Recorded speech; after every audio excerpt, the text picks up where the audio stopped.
Hey guys, I'm Rachel Cruz. I'm George Camel. And this is Smart Money Happy Hour. Cheers, George. Cheers. That's a mocktail to remember right there. Wow. Top 3, I'm going to just say it early on. All right, this is the show where two friends who happen to be money experts talk about what you're talking about. Everything from pop culture, current events, and money.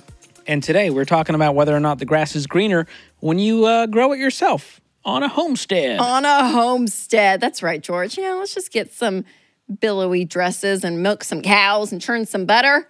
Is that what we're going to the farm, people? All right, I'm going full mode shoot in this episode. Gather the kids or heading to the farm. We're going to take a long, winding country road to talk about the ballerina farm's aesthetic. Ballerina farm. The homesteading trend Kris Jenner was into before Joanna Gaines. And finally, what it realistically takes financially to ditch that city slicker life and start living off the land. What are we sipping on, George? We are sipping on an Earl Grey tea and tonic mocktail. And it's really, but I love Earl Grey. And I love feeling better than everyone. And so this is a great drink for both of us. Yes, so good. So and good. We're going to give you the rating, reveal the cost per glass, recipe in the show notes. So stick around to the end for all of that. Yeah. Okay, so George, this is a major trend. And I see it a lot on social media where people are making homesteading, meaning like living off the land, having your own stuff, chickens and all the things. It's so idyllic. It's like, oh my gosh. Like, and people that go like really hardcore, it feels like I should raise my kids on a farm. Like the comment, should we just sell everything and move out? Like, it's it looks like a simpler life and it looks so beautiful, but it's hard work. Well, did this start, I'm wondering, sort of during the pandemic, everyone started, the sourdough starter was real hot. Yes. People were like, I'm going to own some chickens because I'll just we'll use eggs. Eggs are expensive. We'll get our own eggs. Is that where this all came from? Because I didn't really hear about this up until recently. Yeah, I don't know. Yeah, the sourdough bread was big. And then the city chickens were a thing a few years ago, I feel like. Probably 10 years ago, that started to be a thing where people were like, oh, I want my own eggs.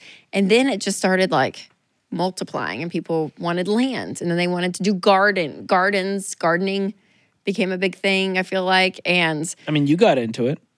Yeah, well, I'll say Winston. He's the gardener. He created the beds I love it. And all but that. I liked it. I was like, oh my gosh, this is great to have just food out in the backyard, herbs right there. I mean, it's not a bad life. I can't be mad at that. Yeah. So, but true homesteading is what though? Because we see kind of the little pictures sprinkled throughout social media, people with their gardens and their city chickens. But true homesteading, it's all about self-sufficiency. It's living self-sufficiently off of the land, and it's become trendy right now. Especially as I think anytime the economy gets shaky, people get just kind of freaked out by what's going on in the world. There's just this feeling of let's just get off the grid and out of the craziness and chaos.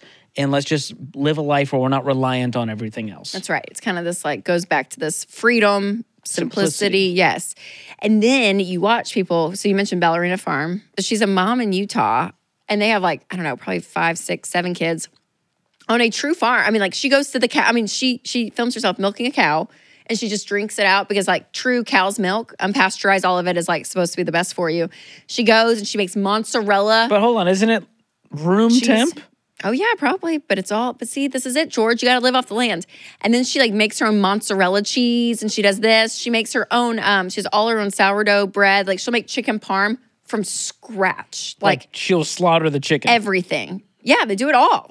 She didn't put that on social media, but no, that is impressive. It's not something I could do. But an organization called Homesteaders of America recently interviewed 4,000 homesteaders. And here's what they found. More than half are 39 years old or younger. So this is a hot trend among the younger folks. See, that's what's funny is the other generations, my grandpa was a farmer. My mom grew up on a farm. Really? Churned butter, milk cows, full-on farm girl in East Tennessee. And yeah, and that's what's funny is I feel like the trend came back around? Yeah, we're they don't, she was I don't want to live on a farm. I don't want to live on a farm. I want to have the convenience of going to a store and what a gift that is. And a but dishwasher. Now it's going full circle the other way where everyone's wanting to go back. Yeah, and this is even the last 3 years. More than 25% have been homesteading for 3 years or less. Okay, there you go. So that's interesting. A quarter of it, yep. So our peers are pioneers. And you know who was the original homesteader in a sense? Who? Kris Jenner. Tell me more. Give a little Kardashian. I'm incredulous, to say the least. Yeah, there was an episode, ready, in 2008. Where were you in 2008? I was a sophomore in college. Yeah, I was a freshman in college. So this is when the Kardashians lived in their rancher house in Calabasas. Like, it wasn't all like the big stuff. Like, this was like the humble times of the Kardashians. Humble times of Calabasas. When We've all heard about that. Yeah, when they started the show. Anyways, Kris Jenner was like talking about chickens to have in the backyard To get a for chicken eggs coop. and stuff. Yeah, so she beat Wow. Joanna Gaines to the punch. That's fair. If I can say that. Yeah. So other than being influenced by Kris and Joanna, why are people under 40 suddenly interested in going full Little House on the Prairie? I just don't understand it. I think there's like this romanticized idea There it in is. one end of like, it's so, like maybe like a level of pride of like, oh yeah, this is my own X, Y, and Z. Like That's true. There is pride that. in And I then did I can this. go down the conspiracy road. And some people, it's like if all of our currency goes digital and the government has these regulations, if you don't follow the rules, you can't shop at grocery stores. And like, oh, what do I do? We're all going to run to the Homesteaders and be like, you've been gardening for 10 years. Can That's we fair. join you, please? Because I can't buy food, right? So I'm sure those aren't the only two avenues, but They're good ones. there's two Yeah, for one of ya. the top reasons is self-sufficiency, the desire for freedom and control over your own life. There So you this go. covers everything from what's in their food and water, which has become a big issue. Yes, lately. because our food is crap. Yeah. I have done some research, and it's not great. Yeah, and even to what kids are learning in school. And when you're homesteading, often it's homeschooling. And so you Yes. control the education your kids are yeah. getting, and they're not wanting the government or big business to decide these things for them. Yes. But it can be a whole lot more work to go that way. It's a lot, and a lot of money, too. So we're going to talk about that. But, in one sense, I get that spirit because we're kind of like that with money, where we don't want you to feel like, I have to depend on the government to keep me alive sufficiently financially, or I'm going to wait on the government to fix my problems, or I have to depend on a bank for my credit cards to pay my just bills. being Like, in we debt want to a you to lender. have freedom of the man. Is that a thing? Like, the man? Yeah. Taylor Government. Swift talked about the man. She did talk about the man in business. I'm talking like government banking man. That's true. But you don't have But to full be free freedom. from that. Like, you can't be like, I love freedom, and then be in debt to 7 different companies. Like, it just goes against that. Yeah, totally. So there is that spirit that I totally love and Yes. agree with. And the other big reason is affordability. So there's a desire to save money, escape a high cost of living. Now, there's obviously a lot of cost involved, but over time, if this is your lifestyle, yes, there is some cost savings here. So we're going to talk about how much it actually costs one family to set up a homestead later in the episode. But for now, let's just acknowledge that a lower cost of living is a perceived benefit, and you'll see why when we get into these costs. Yes, that's right. But I will say homesteading, the true homesteaders, the ultimate goal is to be completely self-sufficient and to be able to run your It sort of land. pays for itself. Yeah, as a business, right? So like things like you sell the surplus, you sell the veggies, and you sell the eggs. You can even rent some of your property out to other people, hosting guests, you're teaching, you're writing. Like there can be a revenue stream is the hope that this That's true. I would lifestyle pay comes to go for. out for a day and just live like a homesteader. So there's Yeah. kind of people want to know what the experience is like, and they're willing to pay just to do that. That's right. And then teaching and writing about it. I mean, there's a reason Ballerina Farms has such a huge following, and she's monetized it. Oh, 100%, for sure. Yeah, also people want community, right? There's this sense of like a small, like-minded community. You all band together, do life together, Help right? each other, support yeah, each it's other. kind of that like neighborly feel that there used to be. Not as much anymore, I feel like, because the hustle and bustle of life. Oh, the other reason is pace. So Yes. there's that desire to sort of slow down, live a less stressful life. Life feels chaotic and so fast-paced. And homesteading, you're sort of forced to slow down. You can't force a plant to grow. You can't rush greatness. Wow, George, that's very like Very zen thoughtful of me. you. Very Thank zen. You. And Very I zen. think it's good. I think we are sort of, the reason our society's gotten so crazy is because our brains can't stop. Our bodies can't stop. That's right. But then what's funny is, a pace of the tradition or like the life now of like sports for your kids and like, you're doing all this. Oh, yeah. But homesteading, Overscheduled. though, you have to wake up early to get stuff done.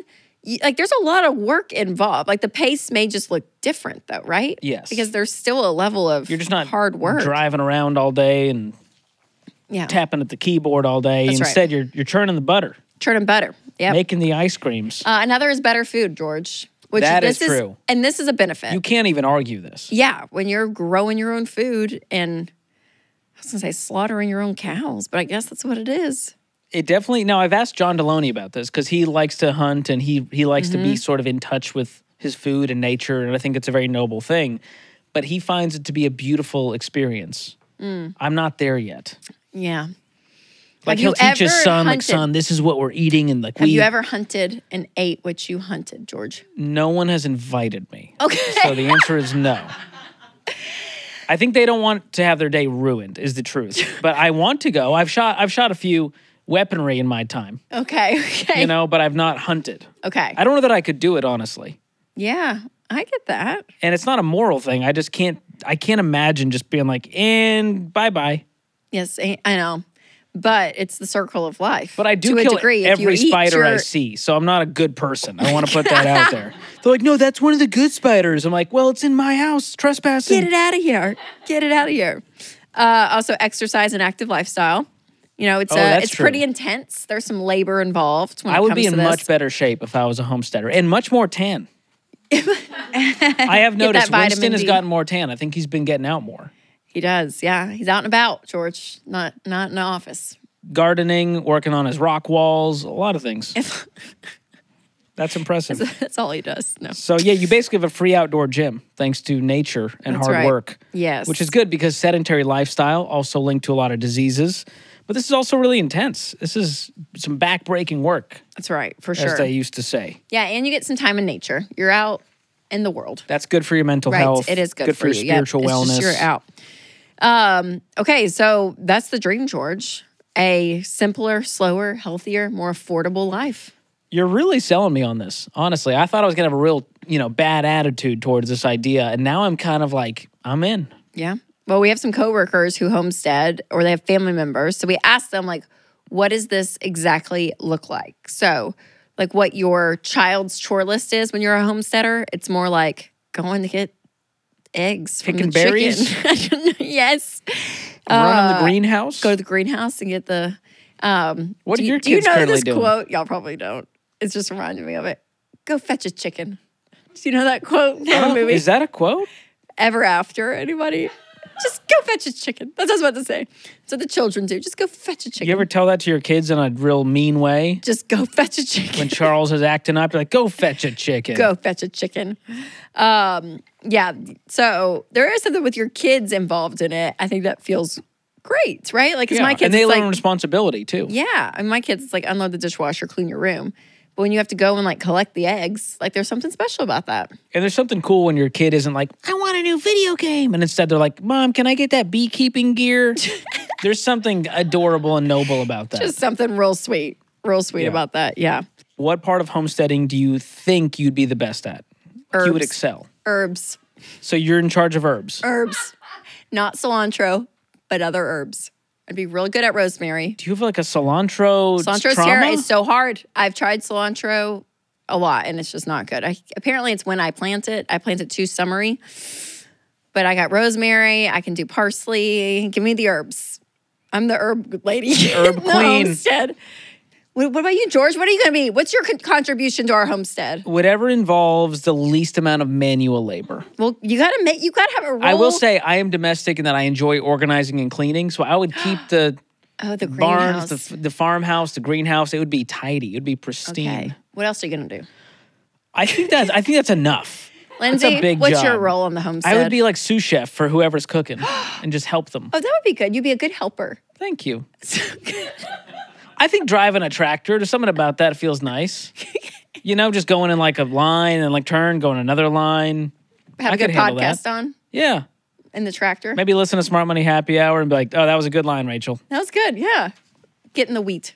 What's your contribution to our homestead, Lindsay? Flowers Oh. all day. And we'd sell them. Yes. I was like, how's that going to We're help going it? to the Help us. locals, like the florists, and they're like, this peony is only. Oh, okay. So And you're I'm the making- business. She's bringing in the Yeah, money. Bringing in the money. You know what? I take it all back. I'm going to be the social media professional. You can't be I'm going to run the Instagram No. for Cruise Farms. No. No. Fine. You got to be like true in it. Drop a link if you want this bucket. Check out my affiliate link. The best bucket. Here it is. So Okay, good. so obviously there's a steep learning curve if you decide to go from urban living to homesteading. And just to keep us extra humble, our team put together a little quiz to prove how much we don't know. As if I was trying to be pompous We're about not, my yeah, knowledge. We're not trying to claim we're good at this, y'all. But before we get to that, let me tell you about a new service that we are loving, and it's something I know a lot about, and that is Delete Me. Yes, this is such a great service, George, because I feel like the internet, there's good things about it. There's also some bad things. We can all agree on that. Yeah, and I think one of the things that we don't realize is how much we put our data out there on different sites or different forums, like different things that ask for it, and you just put it out there and you don't really know. And then data brokers come in, and those websites will sell your data. These data brokers will take it, put it on other websites. Oh, yeah. It's terrible, yeah. But services like Delete Me help out with Yeah, they scour the internet. They find and remove your info from hundreds of sites. They send you an easy-to-read report saying exactly what they did, how many hours you've saved, exactly what sites you were on. And so I found it super helpful just to give me a little peace of mind. So that's what Delete Me does, and they're so good at it, and it's super affordable. And what's really cool is that they've given our listeners 20% off any plan by going to joindeleteme.com/smartmoney. Or you can just click the link in the description. And I'm telling you, it's worth every penny. So good. Get your data out of here, people. Get it out of here. Get it out of here. Go on the farm. Get it out of the Head internet. to the farm. You know? Yeah, this is helping you get off the grid right here. For sure. For sure. All right, let's test our knowledge on homesteading. Producer Lindsay, what do you man. got? All right. What do you call a group of hens, particularly hens of egg-laying age? Mature hens.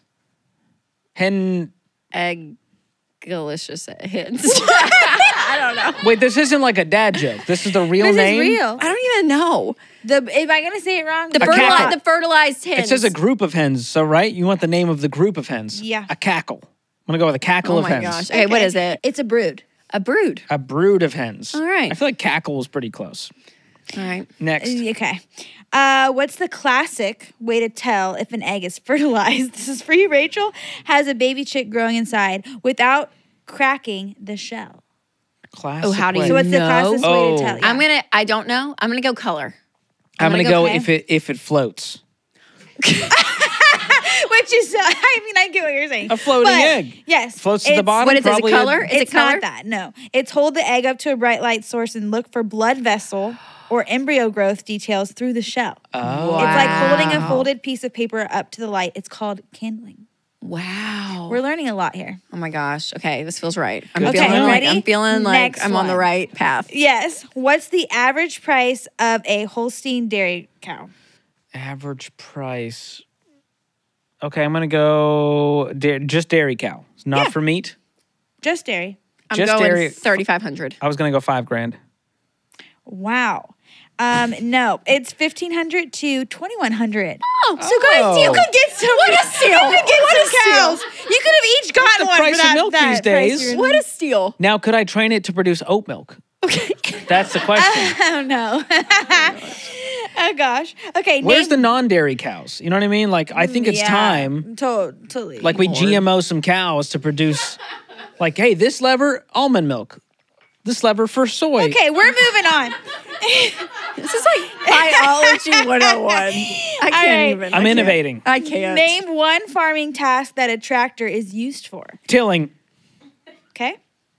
Oh, tilling the land. That was really good. You got this. I said you can name a different one. Wheat pickup. Nope. Nope. We got. We'll give you we another got shot. chopping. We got cutting. Plowing. Yes, great job. Great job, you guys. First try. The editors, make sure you make that her first I try. love it.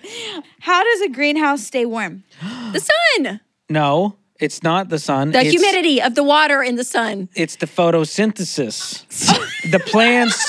the plants produce the carbon dioxide, and then it's all trapped in there, which Wow. creates heat. Okay, you're doing so well. Is that All right, it? Sunlight comes through the glass or Sunlight. plastic walls, but the plants absorb the sunlight and convert it to heat. Plants release the heat energy, which Is is it- then trapped inside the structure and to it's keep humid. the greenhouse warm. Wow, group effort. I love it. Okay, what does it mean to till soil? Till the land. You take the soil and you chop it up, and you take like the bottom soil that was there and you raise it to the top and you turn it around to get fertile It's soil. rotating To get the fertile soil to get the fertile stuff on top. Pretty much. Yeah, Right? you did a good job. Yeah. You take the soil from below the ground and bring it up to the surface to break it up or loosen it. This, We are aerates the farmers. soil, fertilizes We it. could not homestead, but we could win a homestead trivia night. You guys got like 2 out of the 6. 2 out of the 6. That's really good. Good job. I'm honestly impressed. I Okay. still think my little egg floating thing, we got to try that. But what if a little chick was in there? I was like, help me. No. The egg is enclosed. I know. How do you but think babies but it survive in feels the like womb? But it feels like it's floating. And it's Have like, you why am never I used that floating? trick before? Like done that trick, I mean, where like to know if it's a bad egg or not, you know, when you stick it in But there's water. a little and chicken in it. Well, no, just like to eat I'm going to go to it. Tractor Chirp, chirp. Supply and try it this weekend. Chirp, chirp. I'll let you know if Okay, they George. drown. So the big question for this Smart Money Happy Hour episode, because we talk about money, is this affordable? How are people affording Is this? this? What do we do? Is it people? really 'Cause cheaper? You got to buy land. You got to buy tractors. You got to do greenhouses. Like, is this affordable? You got to get George? you a heifer. What is this even possible? You got to get the llamas. You got to get the goats. I mean, you're going to do a petting zoo. I mean, what's going to at the very happen? least. Yeah. What's the point if you don't have a petting zoo? Yeah. So it's interesting though, in our research for people that were doing homesteaders, one of the reasons that they wanted to pay off debt, it was like one of the steps to get them to a place where they could homestead. They could Isn't that financially interesting? afford it if they didn't have debt payments. That's right. Exactly. So here's a great story of a couple online who published exactly how much it took to start a homestead from scratch. The source is Mother Earth News, if you're wondering. Jesse and Alyssa Kraft, they purchased 5 acres of land in Idaho to start a homestead. They started this journey in 2015, no kids. So acknowledgement here, inflation is a factor. Life has gotten wildly more expensive in the last 2015. 9 years. Go back 10 years, people in your head. And their end goal, in their own words, quote, to be debt-free, to have freedom, and work on being as self-sufficient as possible. Yep. Exactly the stuff we've talked about. So their startup cost was $30,000 in the first 5 months.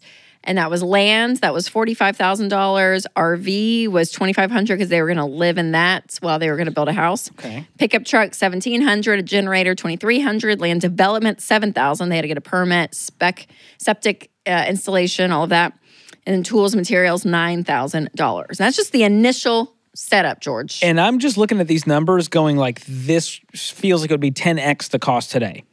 Land, an RV for $2,500? Like, Yeah. where are they getting that? A pickup truck for $1,750? Right. Now it's $17,000 if you're lucky.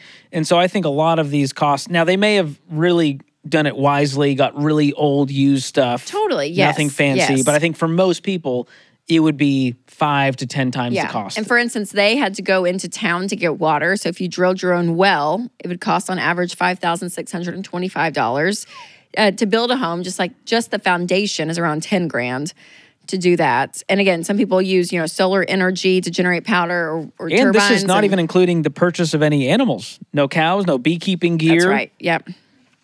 So long term, this You can just love save. bees. I think bees are an important part of this ecosystem, Rachel. Really? What are you going to use as a sweetener? You're not going to grow sugar cane. The bees provide honey, and they Okay. pollinate the plants. All right. Okay, so listen.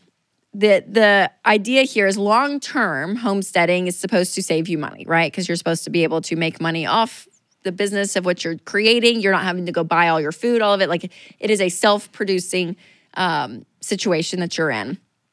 That's long-term. But short-term, there's a lot of upfront costs. So if you are interested in homesteading after this episode, we want you to be debt-free. Stockpile some cash. Do this well.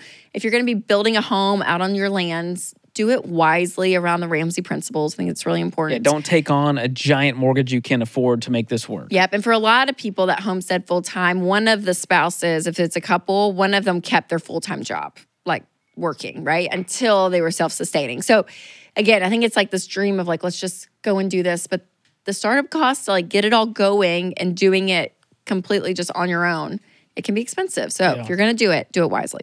And you can purchase a homestead that's already set up. So that's another factor.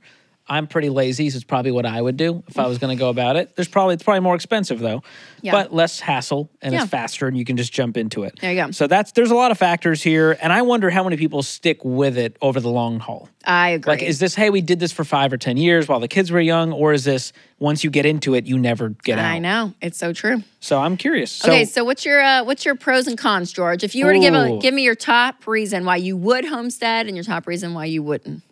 Pro, I think overall, it's a higher quality of life. Your health, your family, your mental health, your physical health, all of that increases. Okay. I do think social is the one thing. Like, you probably have a big family if you're doing this. if it was just like my wife and I can't imagine you have a bunch of friends that also homestead nearby. Yeah. But I think community is a big part. That could be a pro or con, depending if you have it or not. That's true. And then just I mean, it is hard backbreaking work. There's something wonderful about being in AC in a studio all day and then going home to my bed and not having to, till the soil and milk the cows before dinner. Yes. But I think the pro is you're so much closer to everything you're experiencing. Yes. Life, nature, the animals, I think there's your food. appreciation about life that you just don't get when things are just convenienced out, right? Yeah. Like, I think there's a level there. So I get that. I really do. How about you? That's my pro. Okay. It's like there's an experience there and appreciation for like the simple things, your food, right? The simple things in life that you really do. The con. I just like convenience stores. You do. I was going to say, like, you like a life of just And I'm an luxury. urgent person. And so I'm like, if I want something, the fact I can just go buy it from a store, is nice. I'm going there. That's going fair. there. Don't feel bad. Hey, you own it. It's your life. And my thoughts and my opinions. I guess that's true. That was good. Well, I'm curious, if you are a homesteader, you have experience with this, let us know in the comments what that experience has been like, because I'm genuinely curious. Yes. So great. All right. It's almost the end of the episode. George, let me close out every episode with Guilty as charged. And this is where our producer, Lindsay, gives us a new guilty as charged question every week. And if we are guilty, we take a sip. Linz? Yes. Do you have a YouTube guilty pleasure? Like, for example, the Dr. Pimple Popper. Ooh. So, Gross. what's your, Not that. Yeah. That makes that my was just an stomach turn. example. So, what's your guilty pleasure? YouTube Like, what guilty type of pleasure. videos? Like, when you say guilty pleasure, does it have to be somewhat embarrassing? Normally, Like, if that I goes told with people, they'd be it. like, what? Okay. Or like laugh at you, like, what? Oh, yeah. Does it have to be YouTube? Or can it be like a genre of content that's kind of weird? Oh. Wow. Well, we're now I'm just exploring curious. other Here's things. what I saw recently. I think it was on Instagram, so nothing against YouTube. But it was these people cleaning, are you ready for this? Rugs. Like they found a rug in like a dump. And it's about 40 seconds of them with all these scrubbers and then it cleans it and then it's scrubbing. There's more and you just watch it and then it turns into this like red rug. And you're like, it's a red rug. Who knew it was a red rug? Wow. And it's weirdly satisfying. That's for sure on YouTube somewhere. Rug cleaning. So we'll give it to you. Rug cleaning. But it's got to be quick. I don't want to watch rug cleaning for 15 minutes. Well, there's shorts on YouTube, so. So yeah, I need a rug clean in 45 seconds Yep. and you watch it and the machinery, the precision, the detail, you just appreciate that person who's cleaning that rug. That's good. I have a similar one. I don't think anyone would be shocked by my YouTube. It's a lot of like, comedy, late night show clips, monologues, things like that. But the one that is in that realm, which is more YouTube Shorts, TikTok, there's a guy who goes to random people's houses who have like overgrown yards, like weeds, like they haven't mowed ever. It's terrible, dilapidated. And he'll knock on their door and say, hey, I'd love to just clean this up for free. I'll mow the lawn, I'll edge it, I'll do all the things for free. And it looks like I have a a whole channel, house. it's just what I do, and I'm doing this. And some of them are confused, but they go, okay, go for it, have at it. And it's just like time lapse of him mowing, cleaning it all up, pulling the weeds, and making it pristine and beautiful. So it's an act of generosity, but it's also is very nice for my OCD to see this like Is messy. it awesome to see like the difference? It's gorgeous. And you can finally see the house because I'm sure Yes. the house is just completely the overgrown before and with after, weeds. the sidewalks, the yard. It's just like That's it's like fun. very calming to me, and a very sweet thing he does. So it's a How great nice. channel. I don't know what it's called. My rug cleaner is nice too. So that's my guilty that. pleasure that you'd be Great like, job. that's what you like to watch. How about you, producer Lindsay? I don't know that any of them are super weird. Well, you have a lot of weird hobbies. Like what? You tell me. You got into making beautiful clay earrings at one Oh, point. I'm just the person that tries everything You and like then to make- quits. You make And you did tea? You chai did tea tea for a from while. scratch? Oh, that's still going to be a thing. I just So those currently are can't interesting make it without hobbies. feeling like I'm going to get sick. That's fair. That's my current status. But yes, I love. I feel like if I go see a movie and I like the actor or the actress, all of a sudden I'll go down a rabbit hole for like literally Yes. 2 hours where I watch interview to interview to interview to interview. Yes. And then I'm like, I want to be your best friend. I get that too. I do that with shows I'm so that's obsessed with. kind of weird, I'll 'cause go why watch did I lose 2 interviews hours? with the lead actors and just Yes. go like, what was it like? And what was the Yes, like show you like get behind the so scenes into it. clips? Yep. That's good. that- I did probably that is with one The of mine. Greatest Showman, all the dancers, all the cast. I went down every dancer and went down all the rabbit holes. See, that's mine. Wow. So that's me too. And Taylor Swift's dancers. 2. You know them all by name. Well, they're all there, and I'm like, who are you? What did you do in the back? Yeah. Do you watch the Stalking them. dance videos? Because Yeah. those are also really fun. All of it. I'm just like, man, I do that too. I go down a rabbit hole. Like, you know, like the cool like dance studios around Yeah. Yeah. the US or wherever, and they're doing all these I know cool. all the cool dance studios. Around the U.S. I just think of that one that's As popular such. in LA. I can't remember the name. But they like You're have, looking at me like I'm going to know the dance studio in LA. well, Whitney loves it, so maybe you would. Whitney does love watching dance videos. Yeah, but they're fun. She still will go back and watch Rihanna's Super Bowl performance, and she will be in tears every Oh yeah, time. she cries. Because she was pregnant while Rihanna was. and Yes. she's like, I'm just so inspired. It's just so beautiful. I love it. And it's all these So people in good. just like fluffy white outfits, just being like, Yeah, they are. Totally. But she was pregnant the whole time, right? totally. Yeah. Like, Yeah, it and, wasn't- and very pregnant. Like, I feel like it was a So very that's- I love that fact. I'll just be like, what are you crying? And she'll be like, I'm watching Rihanna again. I'm like, that was 2 years ago. Give it up. That's so funny. Anyways, I love it. That was fun. So good. All right, George, who finished the drink first? You did. I think, yeah, we're close Yeah. to equal on Yeah, that. This is a mocktail, and it's called, Rachel, if you're curious, an Earl Grey tea and tonic mocktail. It was so good. Really good. I'm going to give this, as far as mocktails go, can't beat it. 10 out of 10. I'm going 10 out of 10 too. Yep. So I would order it. congrats to mixologist Ibu, Well done, Ibu. who created this mocktail. Here's what's in it. Earl Grey simple syrup, lemon juice, tonic water, and ice. I feel like the hardest part here is the Earl Grey simple syrup. And Did you we did buy that. this? No, Lindsay made You it, made right? it from super scratch? easy. Yeah. Okay, so Oh, tell us did? how How to did make you it. do Just sugar and water in Earl Grey tea So you bags. steep Earl Grey tea. Yeah, for like I think it was like 15 minutes. In and hot then water. And then you take it out and then you let it cool and that's it. And add sugar. Well, yeah, you do sugar and water, bring it to a boil, then that's when you take it off and you put the tea Tea in bags there. in, let it steep for 15 minutes, then you take them out and then you let So it cool and good. then you put it in a jar or something. So great. So I homesteader. love- a mason jar for our Well, homestead. Evu has these cool jars that she gives Look us at that look like that. little simple What a syrup homesteader. jars. I do. There's something about that bergamot and Earl Grey that I love. That scent, that flavor is wonderful. So yeah. 10 out of 10 for me. It costs 93 cents per glass. We will put the recipe in the show notes. I can't believe the show is free. How are we doing this? Unbelievable. Well, you guys, leave a comment below if you are a homesteader. We want to hear from you. We don't know. We may be inspired, George, after this episode. Yeah, I'm going to follow them on Instagram and maybe Yes. I'll get obsessed. We'll follow. I have always wanted a tiny home. That's the closest I've gotten to homesteading. Oh, yeah. Just love the idea of a tiny home. Nothing in me wants that, but we'll keep going. Guys, make sure to subscribe. Leave a review. We love you guys. Share We the do. episode with friends and family. Spread the word. Help us get the word out about Smart Money Happy Hour because we want everybody to be wise with their money and enjoy some of the trends in life and pop culture. So we will see you next Thursday on an all-new episode of Smart Money Happy Hour.